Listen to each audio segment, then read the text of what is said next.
শনিবার ৩রা আগস্ট মালদায় পালিত হল ভারতীয় অঙ্গদান দিবস। দিনটি নানান কর্মসূচির মাধ্যমে পালন করলেন মালদা মেডিকেল কলেজ হাসপাতাল কর্তৃপক্ষ। ভারতীয় অঙ্গদান দিবসকে সামনে রেখে এদিন মেডিকেল কলেজ হাসপাতাল কর্তৃপক্ষের তরফে এক সচেতনতামূলক র্যালি আয়োজন করা হয়। র্যালিতে পা মেলান মালদা মেডিকেল কলেজের অধ্যক্ষ ডাক্তার পার্থপ্রতিম মুখোপাধ্যায় সহ হাসপাতালের চিকিৎসক, স্বাস্থ্যকর্মী সহ নার্সিং পড়ুয়ারা। সকলে মিলে হাসপাতাল চত্বরে ভারতীয় অঙ্গদান দিবস উপলক্ষে সচেতনতামূলক র্যালি করেন। আর এই র্যালির মাধ্যমে সকলকে চিকিৎসা বিজ্ঞানের উন্নতির স্বার্থে মরণোত্তর দেহদানের ব্যাপারে উৎসাহিত করেন। আজকে আমাদের ভারতবর্ষের জাতীয় অঙ্গদান দিবস, সে উপলক্ষে আমরা একটা মানুষকে জনসচেতনতা করার জন্য একটা জাঠে এবং র্যালি করেছি, ক্যাবগুলো বেরিয়েছি। সেখানে আমাদের প্রধান উদ্দেশ্য মানুষকে সচেতন করা, যাতে করে অঙ্গদানের বিষয়ে যে মানুষ এগিয়ে আসেন এবং তারা একজন শপথ দেন এবং প্রতিশ্রুতি করেন। সেই ব্যবস্থাও আছে, মানুষ ইচ্ছে করলে অনলাইনেও তার দিতে পারেন এবং একজন অঙ্গদান করে 8 জনের প্রাণ বাঁচানো সম্ভব। সেই প্রযুক্তিগত উন্নয়ন আমাদের দেশে হয়েছে, সর্বোচ্চ আমাদের রাজ্যেও এখানে আমরা এগিয়ে আছি।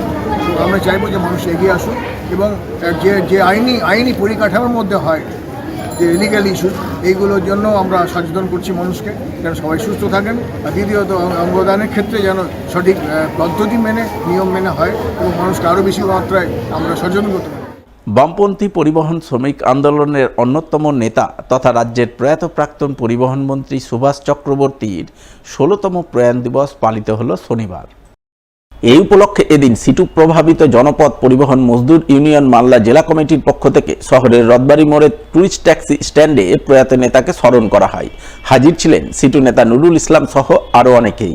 এদিন উপস্থিত বাম নেতাকর্মীরা প্রথমে এক এক করে প্রয়াত সুভাষ চক্রবর্তীর প্রতিকৃতিতে পুষ্পার্ঘ্য অর্পণ করেন। এরপর তাঁর স্মরণে 1 মিনিট নীরবতা পালন সহ তাঁর স্মৃতিচারণায় অংশ নেন। এই প্রসঙ্গে সিটু নেতা নুরুল ইসলাম বলেন, প্রয়াত সুভাষ চক্রবর্তীর জন্য তারা গর্বিত, কারণ তিনি রাজ্যের পরিবহন মন্ত্রী থাকাকালীন পরিবহন শ্রমিকদের জন্য বিভিন্ন সামাজিক সুরক্ষা চালু করেছিলেন।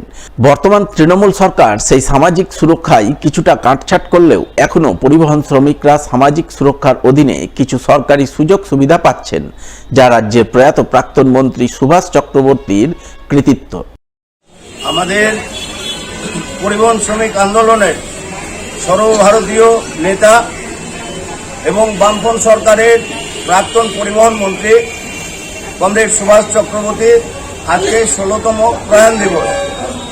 এই প্রয়াণ দিবস আমরা প্রত্যেক বছর পালন করে আসি তাকে শ্রদ্ধা জানানোর জন্য, এবং বিশেষ করে গোটা ভারতবর্ষের মধ্যে প্রথম বামপন্থী সরকারের আমলে সুভাষ চক্রবর্তীর নেতৃত্বে পরিবহন শ্রমিকদের জন্য যে সামাজিক সুরক্ষা আইন চালু হয়েছিল, তাতে বিভিন্ন রকম সুযোগ সুবিধা ছিল।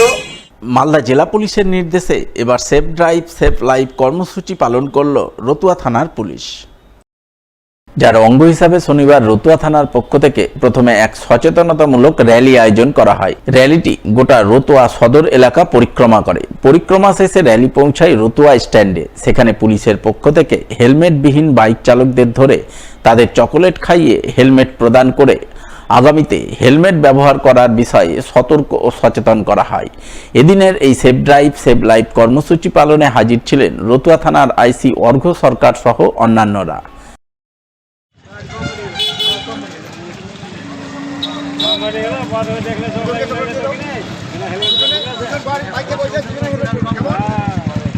হেলমেট ছাড়া দিলে কিন্তু ফাইন। না না, কামালদার কামালি করে, কামালি গাই, কামাল কামাল।